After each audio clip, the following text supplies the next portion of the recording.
नमस्कार। आज हम प्रबंधकीय निर्णय हेतु लेखांकन के एक और आधुनिक विचारधारा क्रिया आधारित लागत अंकन का अध्ययन करेंगे। आइए इस आधुनिक लेखांकन विधि को समझने से पहले हम यह जानने का प्रयास करेंगे कि परंपरागत रूप से किसी उत्पाद की लागत हम कैसे निकालते हैं। तो इस चित्र से हम समझ पा रहे हैं कि किसी भी उत्पाद की लागत में तीन प्रमुख घटक सम्मिलित होते हैं। पहला है प्रत्यक्ष सामग्री, अर्थात किसी उत्पाद को बनाने में जिन सामग्रियों को प्रत्यक्ष रूप से लगाया गया है उनकी लागत जो है प्रत्यक्ष सामग्री लागत कहलाएगी। अर्थात किसी उत्पाद की लागत में यह वास्तविक लागत के रूप में सम्मिलित होती है।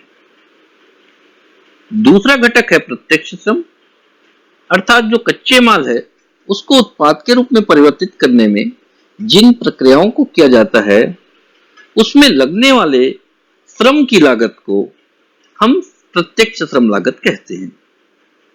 यह भी वास्तविक रूप से व्यय की गई लागत ही उत्पाद की लागत में सम्मिलित की जाती है। कुछ क्रियाएं ऐसी भी होती हैं जो किसी उत्पाद की उत्पादन प्रक्रिया में प्रत्यक्ष रूप से सम्मिलित नहीं होती, परंतु इन उत्पादन प्रक्रिया को सुचारू रूप से चलाने के लिए इन क्रियाओं की आवश्यकता होती है। ये क्रियाएं किसी एक उत्पाद के लिए विशिष्ट रूप से नहीं की जाती, बल्कि कई उत्पादों के लिए सम्मिलित रूप से की जाती है। जैसे सुपरविजन, यदि सुपरवाइजर एक साथ कई मशीनों का सुपरविजन करता है जिससे कई उत्पाद निर्माण होते हैं, इस तरह से सुपरविजन का किसी एक उत्पाद के लिए विशिष्ट रूप से लागत नहीं निकाली जा सकती। इन व्ययों को ही हम ऊपरी व्यय के रूप में हम जानते हैं। अब इन ऊपरी व्ययों को अलग अलग उत्पादों में किस तरह से बांटा जाए, इसके लिए परंपरागत पद्धति में प्रत्यक्ष श्रम घंटा या मशीन घंटा दर, ये दो प्रमुख विधियां हैं जिनके आधार पर इन ऊपरी व्ययों को अलग अलग उत्पादों में विभाजित किया जाता है, आवंटित किया जाता है। तो इस तरह से परंपरागत लागत विधि में किसी उत्पाद की लागत ज्ञात की जाती है। अब हम क्रिया आधारित लागत अंकन विधि में किसी उत्पाद की लागत कैसे तय करते हैं इसको समझेंगे। जैसा कि हम चित्र में देख पा रहे हैं कि प्रत्यक्ष सामग्री और प्रत्यक्ष श्रम वास्तविक लागत के रूप में किसी उत्पाद की लागत में सम्मिलित किए जाते हैं। इसका अर्थ है कि हमारी परंपरागत पद्धति और इस आधुनिक विधि में प्रत्यक्ष सामग्री और प्रत्यक्ष श्रम लागत को लेकर कोई अंतर नहीं है। मुख्य अंतर जो है वह ऊपरी व्यय के आवंटन का आधार है। हम जानते हैं कि ऊपरी व्यय किसी एक उत्पाद के लिए नहीं होती, बल्कि अनेक उत्पादों के लिए सामूहिक रूप से व्यय की जाती है। इनका आवंटन विभिन्न उत्पादों में किस आधार पर किया जाए, यही मुख्य अंतर है हमारी परंपरागत पद्धति और क्रिया आधारित लागत अंकन विधि में। परंपरागत पद्धति में जहां ऊपरी व्यय का आवंटन प्रत्यक्ष श्रम घंटा या मशीन घंटा दर के आधार पर किया जाता है, वहीं हम देख पा रहे हैं कि इस क्रिया आधारित लागत अंकन विधि में ऊपरी व्ययों का आवंटन लागत चालक के आधार पर किया जाता है। इस विधि में ऊपरी व्यय को पहले लागत क्रिया के रूप में विभाजित कर दी जाती है और उन क्रिया का लागत निकाल लिया जाता है। उन लागतों को लागत चालक के आधार पर उत्पाद की लागत में आवंटित कर दिया जाता है। अर्थात अलग अलग उत्पादों में लागत चालक के आधार पर विभाजित कर दिया जाता है।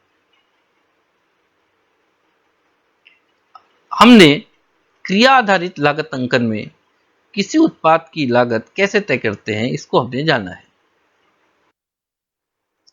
पिछले स्लाइड में हमने दो प्रमुख शब्दों का उल्लेख किया हुआ है, जिसमें पहला है लागत क्रिया और दूसरा है लागत चालक। हम पहले लागत क्रिया का अर्थ जानने का प्रयास करते हैं। जैसा कि हम जानते हैं कि उपरि व्यय उन क्रियाओं का व्यय है जो प्रत्यक्ष रूप से उत्पादन प्रक्रिया में सम्मिलित नहीं होते, परंतु उनका सहयोग करते हैं। यही क्रियाएं जो हैं लागत क्रियाएं कहलाएंगी। अर्थात वे क्रियाएं जो किसी उत्पाद के उत्पादन या विक्रय में प्रत्यक्ष रूप से सम्मिलित नहीं है, परंतु अप्रत्यक्ष रूप से सहयोग करते हैं, वह लागत क्रियाएं कहलाएंगी। जैसे कॉल सेंटर से जो परामर्श सेवाएं दी जाती है, यह प्रत्यक्ष रूप से उत्पादन या विक्रय प्रक्रिया से संबंधित नहीं है, परंतु यह सहयोग करती है। दूसरा शब्द है लागत चालक। लागत चालक वास्तव में वे घटक हैं जिनके आधार पर लागत क्रिया की लागत तय की जाती है। अर्थात लागत क्रिया की लागत जिन घटनाओं पर आधारित होती है, उन घटनाओं को, उन घटकों को ही हम लागत चालक कहते हैं। जैसे किसी कॉल सेंटर की लागत कितनी होगी, उस कॉल सेंटर में किए जाने वाले कॉल की संख्या पर निर्भर करती है। तो परामर्श सेंटर में कॉल की संख्या जो है, यही लागत चालक कहलाएगी।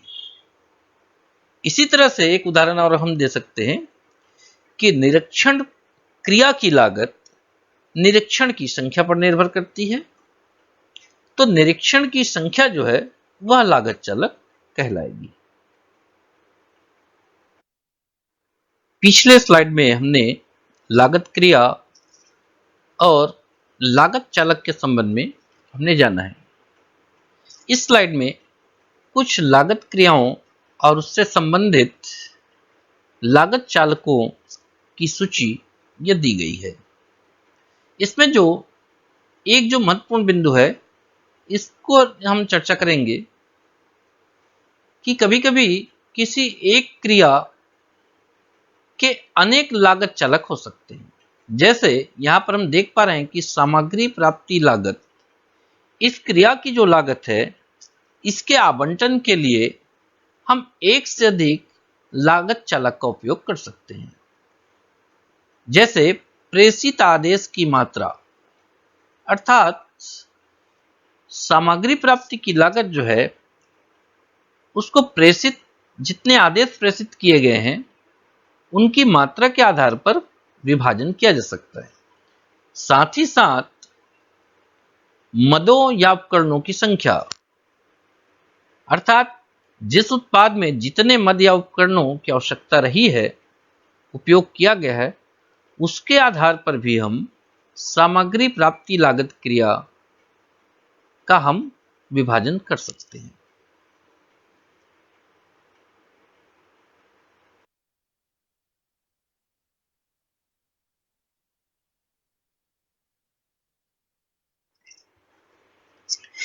पिछले स्लाइडों से हमारे मन में यह स्पष्ट हो गया होगा कि क्रिया आधारित लागत अंकन क्या है। तो वास्तव में हम कह सकते हैं कि क्रिया आधारित लागत अंकन लागत लेखांकन की एक विशिष्ट पद्धति है, जो कि ऊपरी व्ययों के उचित आवंटन से संबंधित है। इस विधि में ऊपरी व्ययों से संबंधित क्रियाओं की पहचान की जाती है एवं उन क्रियाओं की लागत ज्ञात की जाती है तथा लागत चालक के आधार पर संबंधित उत्पादों और सेवाओं में ऊपरी व्ययों का आवंटन किया जाता है। इस प्रकार क्रिया आधारित लागत अंकन ऊपरी व्ययों के उचित आवंटन की एक आधुनिक विधि है। कुछ परिभाषाएं भी हैं जो हम इस स्लाइड में देख पा रहे हैं, जिसमें कापलन एवं कूपर के अनुसार क्रिया आधारित लागत अंकन व्यवस्था व्यक्तिगत क्रियाओं की लागत गणना करती है और लागत वस्तु जैसे उत्पाद और सेवाओं पर लागत का निर्धारण प्रत्येक वस्तु या सेवा में लगी क्रियाओं के आधार पर किया जाता है। दूसरा जो महत्वपूर्ण परिभाषा है CIMA की ऑफिशियल डायरेक्टरी के अनुसार अप्रत्यक्ष क्रियाओं जैसे आदेशन, सेटिंग अप, गुणवत्ता आदि को प्राप्त सुविधाओं के आधार पर लागत इकाइयों पर लागत आवंटन को क्रिया आधारित लागत अंकन के रूप में परिभाषित किया जा सकता है। उपर्युक्त दोनों परिभाषाएं जो हैं हमारे आशय को ही स्पष्ट करती है। आइए अब हम एक व्यावहारिक उदाहरण के माध्यम से इस विधि को समझने का प्रयास करेंगे। जैसा कि हम देख पा रहे हैं कि इस प्रश्न में दो उत्पादों A और B का उत्पादन किया जा रहा है, जिसमें A का उत्पादन 20,000 इकाइयां और B का उत्पादन 5,000 इकाइयां हैं। प्रत्यक्ष सामग्री प्रति इकाई 5 रुपए है, प्रत्यक्ष श्रम प्रति इकाई 10 रुपए है। ऊपरी व्यय जिस विभाग में इस उत्पाद का निर्माण होता है उसमें निरीक्षण व्यय 2 लाख रुपए, प्रकाश व्यय 80,000 रुपए, मशीन सेटअप 40,000 रुपए। कुछ अन्य जानकारियां भी दी गई है जिसको हम देख पा रहे हैं कि जिन मशीनों का उपयोग उत्पाद ए और उत्पाद बी के लिए किया जा रहा है वे उत्पाद ए की जो मशीन है वो 1200 घंटे चलती हैं, जबकि उत्पाद बी की जो मशीन है वह 400 घंटे चली है। इसी तरह से जो निरीक्षण की संख्या है उत्पाद ए के लिए 400 निरीक्षण है, जबकि उत्पाद बी के लिए 100 निरीक्षण किए गए हैं। विद्युत शक्ति यानी लाइट की जो व्यवस्था है वो उत्पाद ए के लिए 6000 किलोवाट की जरूरत पड़ी है और उत्पाद बी के लिए 2000 किलोवाट की जरूरत पड़ी है। वही जो मशीन का सेटअप जो किया गया है उत्पाद ए में 180 बार, जबकि उत्पाद बी में केवल 20 बार मशीन की सेटअप की गई है। अब हम इस प्रश्न को यह देखेंगे कि हम परंपरागत रूप से हम लागत की गणना कैसे करेंगे और जो हमारी इस क्रिया आधारित लागत अंकन विधि है इसके द्वारा हम लागत की गणना कैसे करेंगे। उपर्युक्त प्रश्न को हम परंपरागत लागत विधि और क्रिया आधारित लागत विधि दोनों विधियों से हल करेंगे, अर्थात दोनों विधियों से हम उत्पादन लागत की गणना करेंगे। पहले हम परंपरागत लागत विधि से हल करते हैं। इसमें हम देख पा रहे हैं कि सामग्री 5 रुपए प्रति इकाई की दर से उत्पाद ए में 1 लाख रुपए की लागत आई है तथा उत्पाद बी के लिए 25,000 रुपए की लागत प्राप्त की गई है। श्रम लागत 10 रुपए प्रति इकाई की दर से उत्पाद ए के लिए 2 लाख रुपए है और उत्पाद बी के लिए 50,000 रुपए है।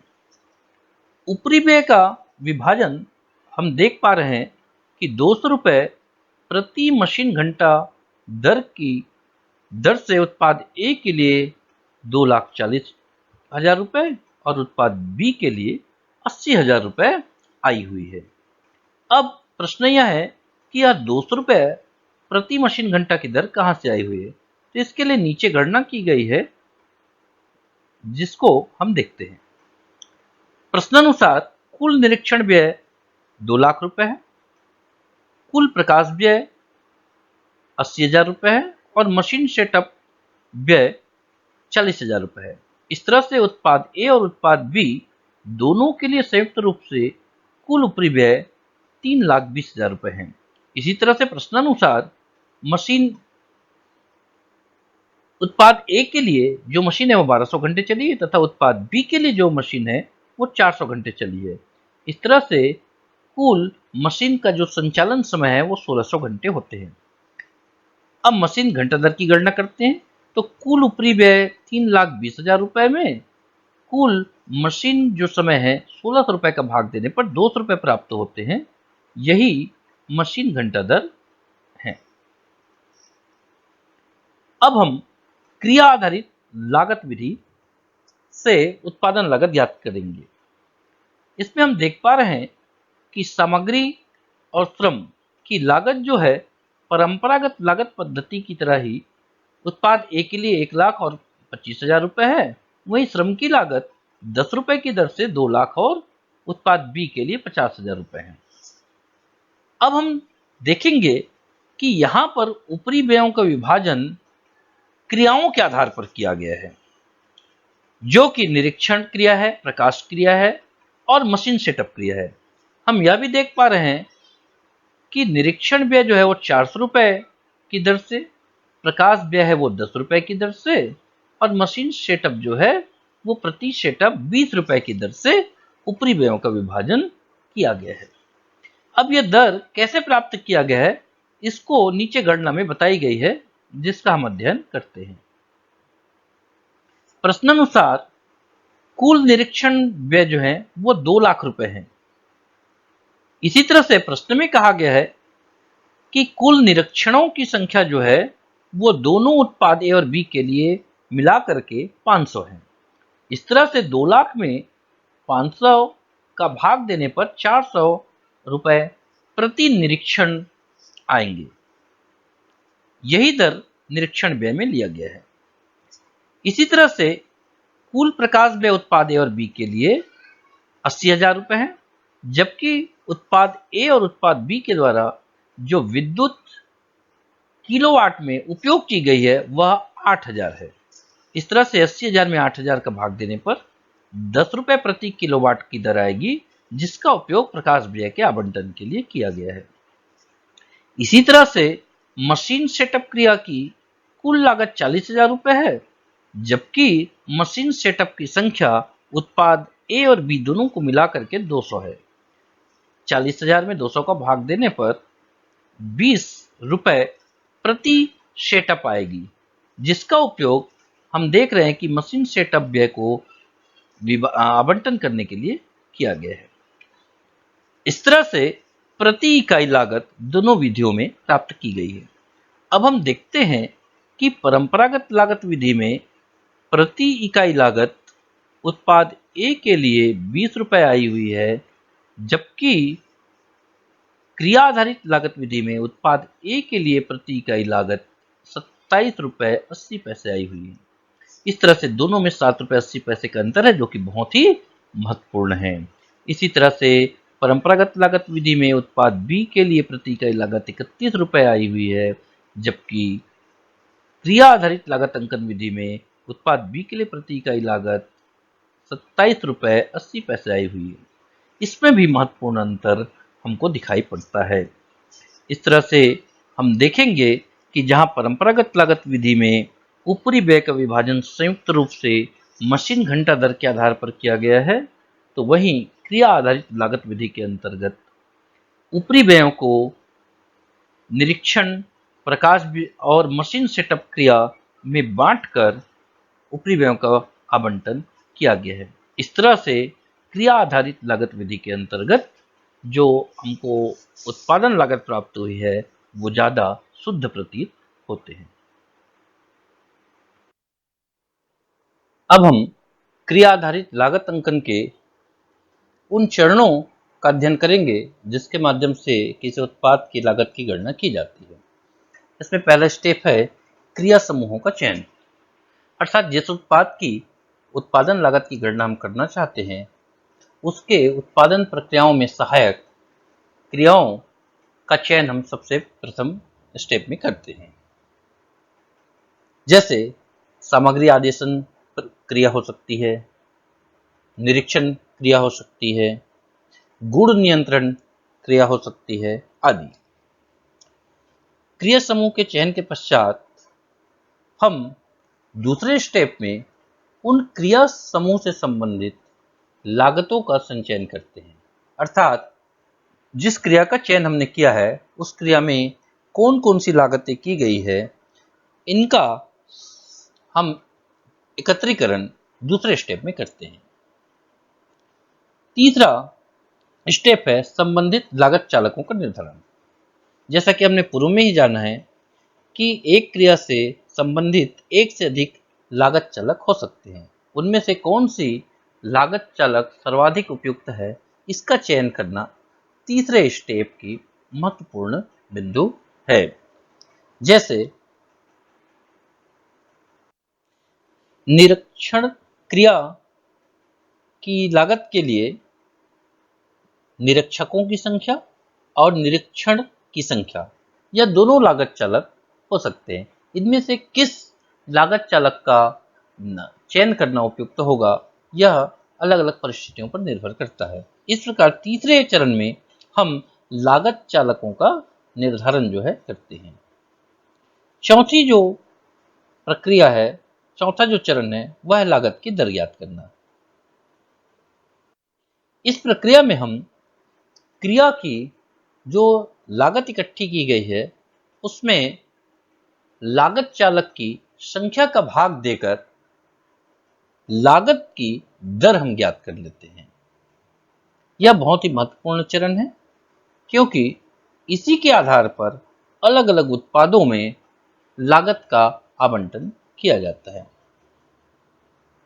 इस पद्धति का अंतिम चरण है विभिन्न उत्पादों में लागतों का आवंटन।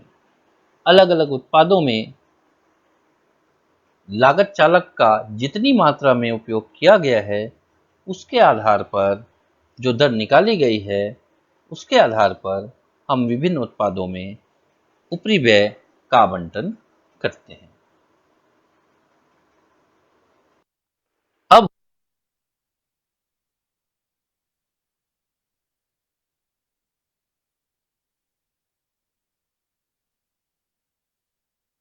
अब हम क्रिया आधारित लागत पद्धति के लाभों की चर्चा करेंगे। इसमें पहला जो बिंदु है उत्पादन लागत में शुद्धता। चूंकि इस विधि के अंतर्गत ऊपरी व्ययों का आवंटन प्रत्यक्ष श्रम लागत या मशीन घंटा दर के आधार पर न करते हुए उत्पाद से संबंधित क्रियाओं के आधार पर किया जाता है, इसलिए उत्पादन लागत सही एवं शुद्ध होने की संभावना ज्यादा होती है। दूसरा बिंदु है गुणात्मक सुधार।